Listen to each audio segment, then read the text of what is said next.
Hello and welcome to the Match Houston channel and to this episode of Cristina's Coffee Sessions.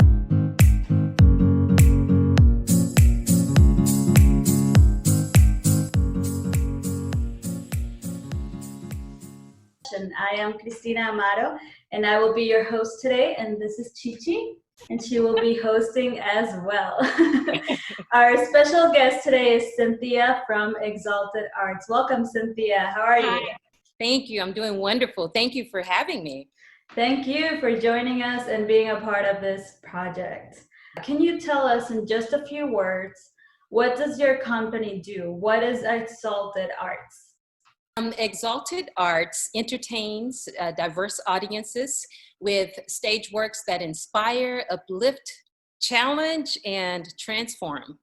Can you tell us what is your role in the company? Yes, I'm the founding executive and artistic director, and going on 5 years now, coming up in September. Wow, so can you tell us a little bit of what you do in just a few words? Yes, right now I'm responsible for the visionary aspect of the company, meaning planning out what we're doing in the next 3 to 5 years, strategic planning, fundraising goals, where we hope to be. As you know, we are now using Match as a venue, but where we hope to be when we secure our own location. And so that's basically what I do. A lot of development, a lot of planning, and then implementing those plans. Can you tell us what's your funniest company story or memory? Yes, yes, I have a funny story. At the time, it was not funny, okay?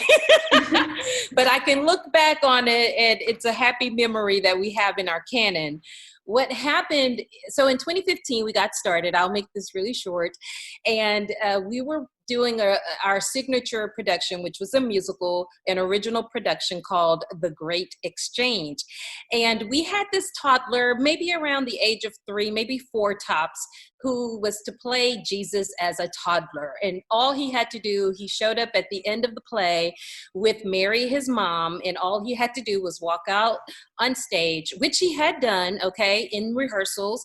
He did it great. When we had our invited dress, he was totally fine. But wait, I'm sorry, hold on. On the day of the performance, okay, so now it's opening, it's a real opening. And so here it is Act 2. We're coming up to the finish line. And that poor baby, he walked out and he looked out at the audience and he just, he started screaming. Oh my God. He just started screaming. I was in the booth with the tech people, assessing how things were going. And I was horrified. I was completely horrified.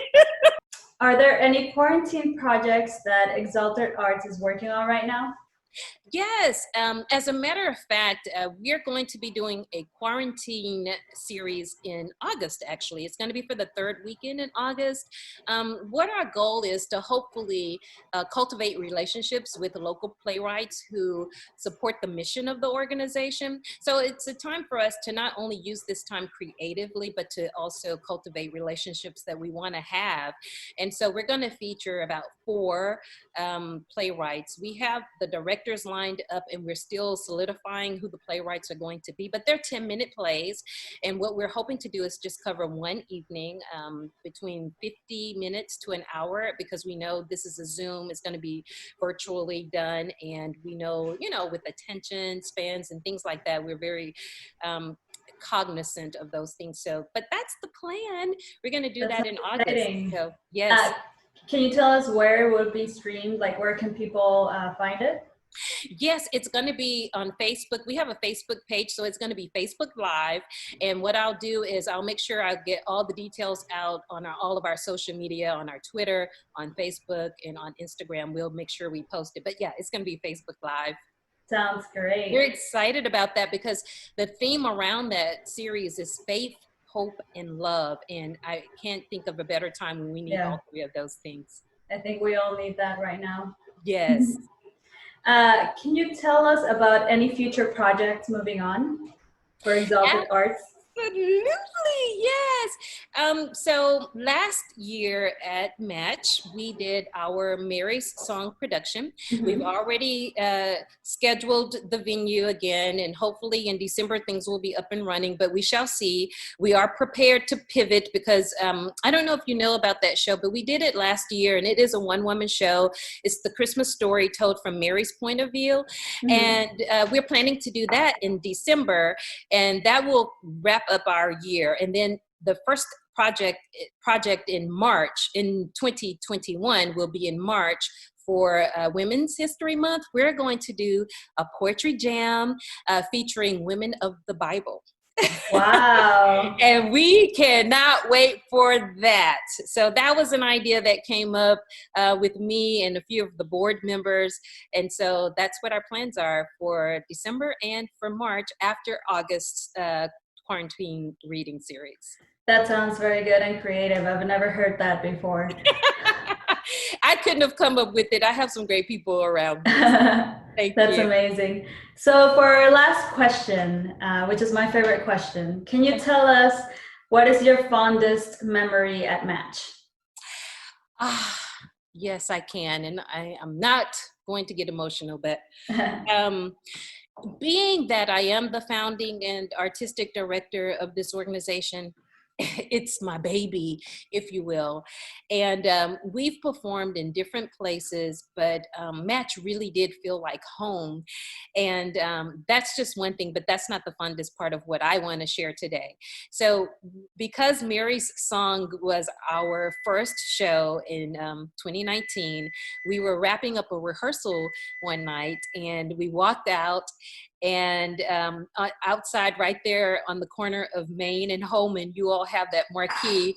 And when we saw me, the stage manager and the actress, we stood there and was like, yes! Like, we just felt so special and just very welcomed. And so if y'all have cameras right there, somebody probably witnessed a praise party going on right there. But that's one of my fondest memories. And so everything that goes along with that, the seeing it on the marquee just outside of the theater, we were in Matchbox One, very intimate setting, perfect for our show. And I have to say that will always stay with me. That first time seeing that, it just meant a lot. It meant a lot to all three of us, but it really did mean a lot to me. So thank you for asking me that question. That's a beautiful memory. Thank you so much for sharing. Yes, and thank you so much for joining us today. Thank you for having me.